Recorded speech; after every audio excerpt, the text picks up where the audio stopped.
So the question is, can I affect the point of attraction of someone else? And we say, yes, but as long as your attention is upon someone else's point of attraction, you're not dealing with your point of attraction. And you can't deal with someone else's point of attraction until you've dealt with your own. So you have to see your financial situation as you want it to be. Well, Abraham, it's easier said than done. It's easy for me to see it, but there's someone else out there sort of stirring it up in a negative way.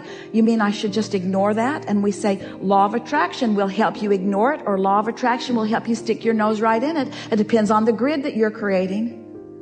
You see, this is a really busy, very hard-working world that you all live in. When you are trying to move all of these moving parts into the perfect positions in order to get what you want, because you're not utilizing the leverage from the energy that creates worlds. You're not using the energy that law of attraction provides for you. You're flowing your energy all over the place and then trying to clean it up with action or with words or with understanding. It's so typical. I need to get to the bottom of this. And we say, there is no bottom. You're not ever going to get to the bottom of it, you see.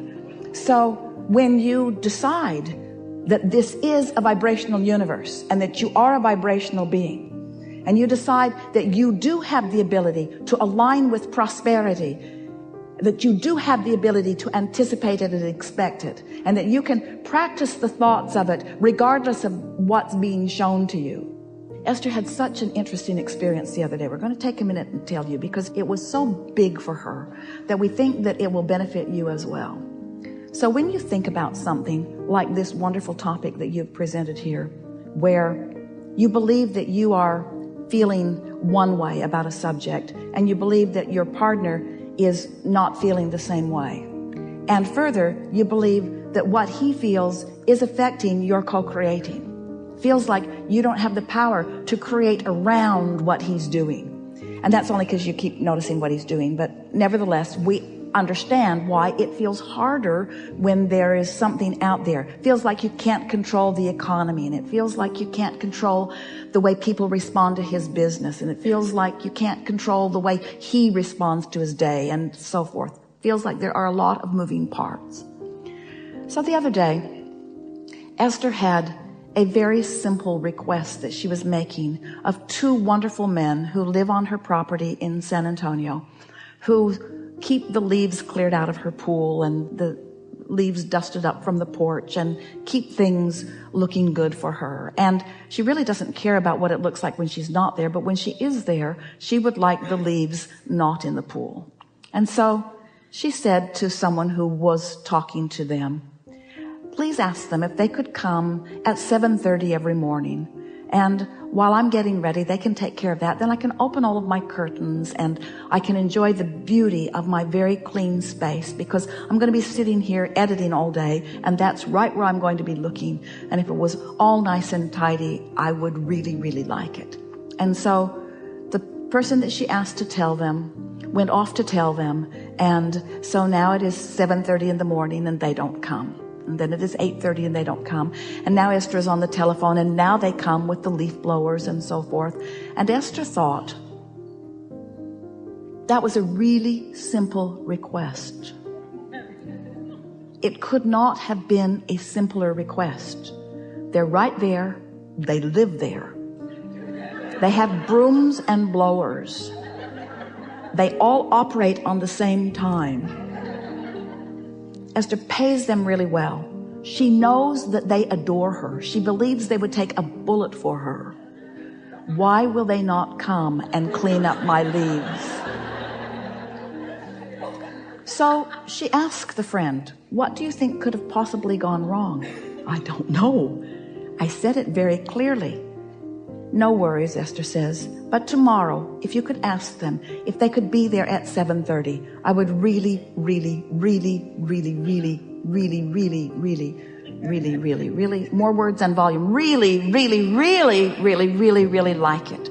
So the next morning, Esther is so excited. She wakes up at 6:30. She gets all ready. She's watching and watching and watching. They do not come. They don't come. She can hear the leaf blower off on the other part of the property, far away from where she is. And so Esther asks them to come. And she says to them, I've requested that you come at 7:30 in the morning. It will just make my day so much better. Why do you not come? And they say, we don't want to bother you. And Esther said, so let me tell you the translation of that. Please come at 7:30 and clean the leaves from my pool. No, we don't want to bother you. Please come at 7:30 and clean the leaves from my pool. No, we don't want to bother you. Now, this may seem absurd to you. You may think that there is a communication problem with words. There is not. You may think that they do not speak the language. They do. You may think they are in a different time zone. They are not. So what is the answer to this? The answer is that they can't buck Esther's current. This is the universe saying to Esther, don't run your life through requests and schedules. Don't run your life.